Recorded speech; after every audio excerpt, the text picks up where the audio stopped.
नमस्कार मंडळी, आई कुठे काय करते या मालिकेच्या आजच्या भागात आज आपण बघणार आहोत. अनिरुद्ध आणि संजना दोघंही आता घर सोडून निघालेले असते. अनिरुद्ध मागे वळूनही बघत नाही, परंतु संजनाचं अनिरुद्धला म्हणणं असतं की अनिरुद्ध आपण थांबूयात. अनिरुद्ध मात्र थांबायला तयार नसतो. कांचन रडतच अनिरुद्धला म्हणत असते की अनिरुद्ध, अरे नको ना जाऊ, तू नाही ना विकणार हे घर. तू जर हे घर नाही विकलं तर अरुंधती तुला इथून जायला नाही सांगणार. अरुंधती मात्र कांचनकडे बघत असते. मला खरंच सांग की तू हे घर नाही विकणार ना? तू माझी शपथ घे. आप्पा कांचनवर चिडतात आणि कांचनला म्हणतात की कांचन, तू कशाला त्याला खोट्या शपथी घ्यायला सांगतेय? आतापर्यंत त्याने तुझ्या कुठल्या शपथी पाळल्यात का? आता सुद्धा हे दोघं जण शब्द फिरवायला लागलेत आणि तरी सुद्धा तू त्यांच्यावरच विश्वास ठेवतीये. कांचन आप्पांना म्हणत असते की माझ्या मुलावर पूर्ण विश्वास आहे आणि तो कधीच असं वागणार नाही. हो ना रे अनिरुद्ध. तेव्हा आप्पा म्हणतात की अगं कांचन, तू किती भोळी आहेस. तू यांना घरामध्ये ठेवून घेण्याचा मूर्खपणा करू नकोस. अगं उद्या हे दोघं आपल्याला सुद्धा घराबाहेर काढतील. संजना म्हणते की आप्पा, तुम्हाला आमच्याबद्दल असं वाटतंय? म्हणजे बघा ना, तुमच्या मनात आमच्याबद्दल किती विष कालवलं गेलंय. आप्पा हो, असं आम्ही काहीच करणार नाही किंवा आम्ही असं काहीच करणार नव्हतो. वाटलं तर आता स्टॅम्प पेपरवर लिहून देतो तसं. अनिरुद्ध संजनाला म्हणतो की संजना, अगं तू का वाद घालत बसलीयस? आपण अरुंधतीला सांगितलं होतं की आपण आपला शब्द पाळणार आहे. तिनेही तिचा शब्द पाळलाय. चल आता आपण इकडनं जायला हवं. तेव्हा ईशा अनिरुद्धला थांबवत असते आणि अरुंधतीला म्हणत असते की आई, तू असं का करतेय ग? माझ्या बाबांना घराबाहेर काढताना तुला काहीच वाटत नाही का? बाबा इथे राहिले तर तुला काय प्रॉब्लेम आहे? आभी अरुंधतीला जाब विचारतो की आई, तू बाबांना का घराबाहेर काढतेस आणि तुझा काय संबंध आहे बाबांना घराबाहेर काढण्याचा? तू या घरची पण नाहीयेस. आप्पा ईशाला आणि आभीला सांगतात की ईशा आणि आभी, तुम्ही एक गोष्ट लक्षात ठेवा की अरुंधती माझी मुलगी आहे आणि जोपर्यंत मी जिवंत आहे तोपर्यंत तिला या घरातले सगळे अधिकार घेण्याचा पूर्ण अधिकार आहे. अरुंधती चिडते आणि ईशाला आणि आभीला म्हणते की ईशा आणि आभी,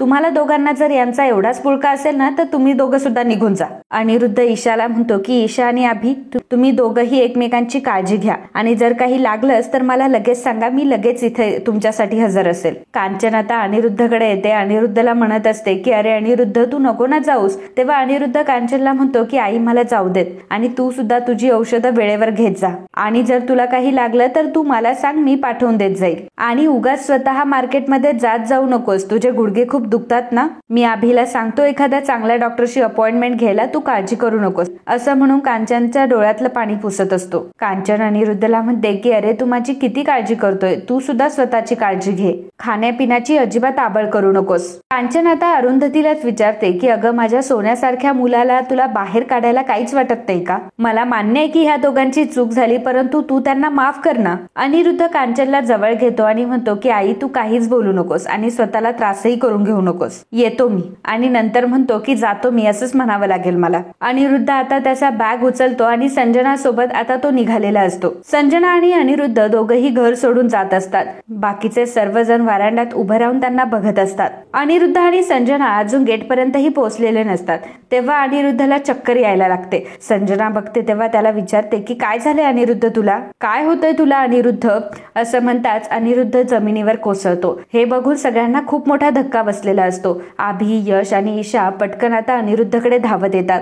सर्वजण खूपच घाबरलेले असतात. अरुंधतीच्या चेहऱ्यावर मात्र घाबरण्याची एक रेषही नसते. बाकीचे सर्वजण घाबरलेले असतात. कांचन तर रडायला लागते. नंतर सर्वजण हॉलमध्ये जमलेले असतात. आप्पा हे कांचनला म्हणत असतात की अगं कांचन, तू कशाला रडतीये? सगळं काही व्यवस्थित होईल. अरुंधती कांचनला समजावत असते की अहो आई, आपला अभि आहे ना तिकडे, तो लक्ष देतोय त्यांच्याकडे, तुम्ही नका काळजी करू. तेव्हा कांचन आता अरुंधतीचा हात बाजूला झटकते आणि आप्पांना ती सांगते की हिला आत्ताच्या आत्ता इथून जायला सांगा. मला हिच्यासोबत बोलण्याची अजिबातही इच्छा नाहीये. अरुंधती म्हणते की अहो आई, असं काय बोलताय? तेव्हा कांचन म्हणते की मग काय करू? आरती करू तुझी? अगं, माझ्याच मुलाला त्याच्याच घरातून बाहेर काढताना तुला काहीच वाटलं नाही का? तो आता हॉस्पिटलमध्ये आहे. झालं तुझं समाधान की आणखी काही त्रास द्यायचा बाकी अजून? आप्पा म्हणतात की अगं कांचन, तू असं का बोलतेस तिला? तेव्हा कांचन म्हणते की मग मी कोणाला बोलू? आणि अरुंधतीला ती म्हणत असते की काय ग, तुझं आमच्यावर प्रेम आहे असं म्हणतेस ना तू? मग यामध्ये तू माझ्या मुलाचा विचार करायचा होता. या वयात माझ्या मुलाला तू घराबाहेर हाकलून दिलं, त्याचं काय झालं असेल याचा तरी एकदा विचार करायचा. आता आमचा मुलगा हॉस्पिटलमध्ये आहे म्हटल्यावर आम्ही म्हातारा म्हातारी या घरामध्ये काय करणार आहोत ग?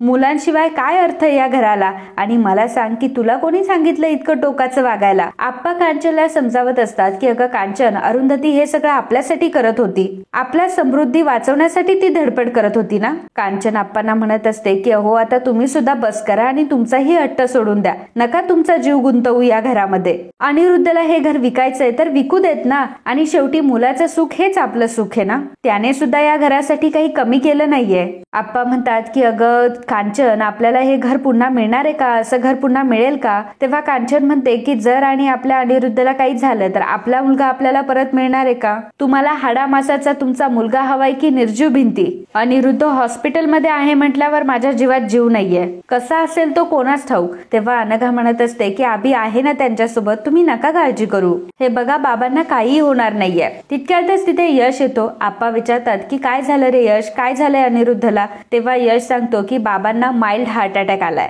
हे ऐकून सगळ्यांना मोठा धक्का बसतो. ईशा म्हणते की बाबांना असं कसं काय झालं, याचा अर्थ किती स्ट्रेस घेतला असेल त्यांनी. यश म्हणतो की ऐका, बाबांना जो हार्ट अटॅक आला होता तो माइल्ड होता आणि आपण त्यांना लवकर हॉस्पिटलमध्ये घेऊन गेलो, त्यामुळे काळजीचं कुठलंही कारण नाहीये. आभीचा मित्रच कार्डिओलॉजिस्ट आहे आणि तोच त्यांना ट्रीट करतोय. सध्याचा मुंबईचा नंबर 1 कार्डिओलॉजिस्ट आहे तो, आणि तुम्ही अजिबात काळजी करू नका, बाबांना काही होणार नाही. कांचन म्हणते की मी भेटू शकते का अनिरुद्धला? तेव्हा आप्पा म्हणतात की कांचन अजिबात नाही, आज नको भेटायला, मी तुला उद्या घेऊन जाईल. यश कांचनला म्हणतो की आजी आता नको, आणि सगळेच जर बाबांना भेटायला गेले तर मग ते आराम कधी करतील? आणि त्यातल्या त्यात तू तर अजिबात जाऊ नकोस, कारण तू गेलीस तर तू रडशील आणि त्यांना अजून त्रास होईल. कांचन म्हणते की हे बघ, मी अजिबात रडणार नाही, पण मला भेटू द्या ना त्याला. आप्पा म्हणतात की अगं तो नको म्हणतोय ना, आता असं लहान मुलासारखं वागू नको, मी तुला उद्या घेऊन. अरुंधती यशला विचारते की यश, डॉक्टरांना तू भेटलाय का आणि आता त्यांची तब्येत कशी आहे? तेव्हा ईशा उठते आणि म्हणते आता तू कसली काळजी दाखवतीयस ग? हे बघ, आज जे काही झालंय ना ते फक्त तुझ्यामुळे झाले. तू नव्हतीस ना तर आम्ही खूप खुश होतो. तू आलीस आणि वाट लावलीयस आमची, सारखी रोज आमच्या घरात येत असते, जा ना आमच्या घरातून, कशाला करते आमच्या घरात येऊन भांडणं. यश ईशावर ओरडतो आणि ईशाला म्हणतो की अगं ईशा बस, काय बोलतेस तू? तुझं तुला तरी कळतंय का? आणि ही भांडायची वेळ आहे का? आणि तुला तुझ्या बाबांची काळजी नाहीये का ग? तेव्हा ईशा म्हणते की हे तर तू मला सांगूच नको, तुला किती काळजी आहे ना हे सगळ्यांनी बघितले आम्ही. बाबा या घरात परत येऊ नये म्हणून तू त्यांची बॅग भरलीयस, तुला आणि आईला बाबा या घरामध्ये नकोच आहेत. यश म्हणतो की अगं परंतु पैसे मिळाल्यानंतर ते हे घर सोडून निघून जाणार होते असं त्यांनी सगळ्यांना सांगितलं होतं ना. अरुंधती यशला म्हणते की यश बस झालं आता, आणि पुन्हा पुन्हा तेच विषय नकोय, माझ्यामुळे पुन्हा या घरात वाद व्हावे असं मला अजिबात वाटत नाही. मी एक काम करते, मी जाते इथून, आणि अनघा काही लागलं तर मला सांग. अनघा म्हणते की पण आई तू सुद्धा तिकडे एकटीच आहे, फार विचार करत बसू नकोस आणि स्वतःची काळजी घे. तेव्हा ईशा म्हणते की ते तिला सांगायची गरज नाहीये, तिला तर फक्त स्वतःचीच काळजी आहे. तर ईशाचं हे बोलणं ऐकून अरुंधतीला वाईट वाटतं आणि अरुंधती तिथून निघून जाते. तर कांचन रडत असताना ईशा कांचन जवळ बसते आणि कांचनला दिलासा देत असते. इकडे संजना ही अनिरुद्धला म्हणत असते की अनिरुद्ध, काही ग्रेट ऍक्टर आहेस रे तू. अरे एका क्षणासाठी मला सुद्धा असं वाटलं की तुला हार्ट अटॅक वगैरे आलाय की काय. अनिरुद्ध हसायला लागतो. अनिरुद्ध संजनाला म्हणतो की तू अजून मला नीट ओळखलेलं दिसत नाही, मला सुद्धा खूप नाटकं करता येतात. संजना म्हणते की अच्छा, म्हणजे हे सगळं तू प्री प्लॅन केलं होतंस तर, म्हणून तर तू गुपचूप बॅगा उचलल्या आणि निघाला होतास. अनिरुद्ध म्हणतो की हे बघ, तसाही आपल्याकडे काही ऑप्शन नव्हता, आणि आपण आई बाबांच्या पायात जरी पडलो असतो ना तरी त्यांनी आपल्याला समृद्धीमध्ये घेतलं नसतं. संजना म्हणते की अरे हो, पण याची आयडिया तू मला तरी द्यायची, मी तरी चांगली ऍक्टिंग केली असती. अनिरुद्ध म्हणतो की काही नको, तू तर ओव्हर ऍक्टिंग करत असते, आणि आज जे काही झालं ते नॅचरल होतं, त्यामुळे कोणालाही काहीही कळलेलं नाहीये आणि नॉर्मलच झालं सगळं काही. तर संजना म्हणते की अरे पण हे सगळं आभीला माहित होतं का? तितक्यातच आभी तिथे येतो आणि म्हणतो की हो माहित होतं मला. आभी संजनाला सांगतो की मला सगळं काही माहित होतं आणि बाबांनी मला आधीच सांगितलं होतं. संजना म्हणते की सिरियसली, कसा आहेस रे तू?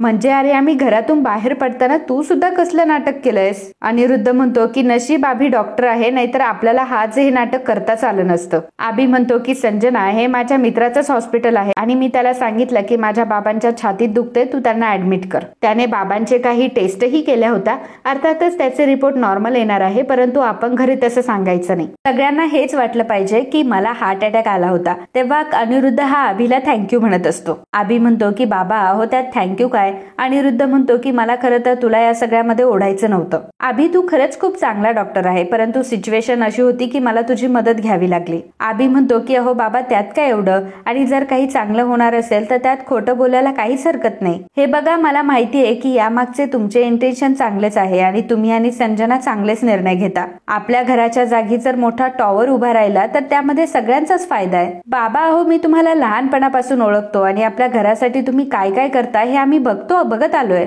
आणि बाबा तुम्ही योग्य निर्णय घेणार याची तर मला खात्री आहे. संजना आभीला म्हणते की आभी खरंच तू किती समजूतदार आहेस रे. तुला तुझ्या बाबांबद्दल किती वाटतं, आणि नाहीतर तो यश, त्याला असं वाटतं की सगळं काही अरुंधतीच करते. आभी म्हणतो की लहानपणापासून तो तसाच आहे आणि त्याला समजवण्यात पण काही अर्थ नाही. जसं त्याला आईबद्दल वाटतं तसं मला बाबांबद्दल आणि ईशालाही बाबांबद्दल वाटतं, त्यामुळे आई जेलस होते आणि त्यामुळेच आईला बाबा घरामध्ये नकोय. परंतु मी मात्र तसं होऊ देणार नाही, कारण मला बाबा घरामध्ये हवेत. अनिरुद्ध म्हणतो की आभी आता मी कुठेही जाणार नाही, मी कायम तुमच्या सोबतच राहीन. आभी अनिरुद्धला म्हणतो की बाबा आता समृद्धीच्या जागेवर टॉवर कसा उभा राहील ना याचं आपण बघूया. हवं तर आपण सगळे मिळून आप्पांशी बोलूया. सगळ्यांना तिथे टॉवर उभा राहायला हवाय. खरं तर आप्पांच्या विरोधात कोणी बोलू शकत नाही, परंतु बाबा तुम्ही काळजी करू नका, मी तुमच्या सोबत आहे. आप्पांनी जर तुम्हाला विरोध केला ना तर मी माझा हिस्सा मागेल आणि ईशाला सुद्धा तिचा हिस्सा मागायला सांगू. मग बघूयात आपण की आई कुठून पैसे उभे करते ते. संजना म्हणते की ग्रेट आयडिया अभि, आणि मला असं वाटतंय की ही आयडिया वर्क सुद्धा करेल. अनिरुद्ध म्हणतो की हो पण त्यासाठी आपल्याला घरी जायला हवं ना अभि, मला कधी डिस्चार्ज भेटणार आहे. तेव्हा अभि म्हणतो की बाबा हो थोडं थांबा,